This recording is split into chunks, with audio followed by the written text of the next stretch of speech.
92.5 silver Lakshmi అమ్మవారి పెండెంట్తో పాటుగా వస్తారండి. సో ఈ టోటల్ సెట్ వచ్చేసి చైన్ ఏమో 3500 అండి, పెండెంట్ వచ్చేసి 10,240 మేడం. సో చెక్ చేసుకుని ఆర్డర్ ప్లేస్ చేసుకోండి. Complete 92.5 silver madam. 3,500 rupees chain అండి, 10,240 rupees pendant madam.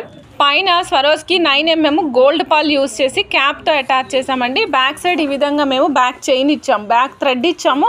In case మీకు డిటాచబుల్ చైన్ ఉంది అంటే అదైనా ప్లేస్ చేసుకోవచ్చు. బిగ్ సైజు పర్ల్ క్యాప్స్ ఇచ్చామండి. అలానే కోరల్స్ కూడా orange colour real Taiwan corals attach చేసాము. కోరల్స్కి కింద కూడా చూడండి క్యాప్స్ యూజ్ చేసాము. 92.5 సిల్వర్వి అండ్ సేమ్ యాస్టీస్గా ప్యాటర్న్ రన్ చేస్తూ వచ్చామండి. ఇదే విధంగా కట్టు తీగతో అల్లుతూ వచ్చాము. కిందకు వచ్చేసరికి పెండెంట్ అటాచ్ చేసాము. లక్ష్మీ అమ్మవారు ఉన్నారు. కింద కోరల్స్, ముత్యాలు, కెంపులు, పచ్చలు అన్నిటి కాంబినేషన్స్ ఉన్నాయండి. ముత్యాలు లేవు మేడం, కెంపులు, పచ్చలు, కోరల్స్, వైట్ స్టోన్స్ కాంబినేషన్తో పాటు అమ్మవారు చక్కగా ఉన్నారు. చెక్ చేసుకుని ఆర్డర్ ప్లేస్ చేసుకోవచ్చు.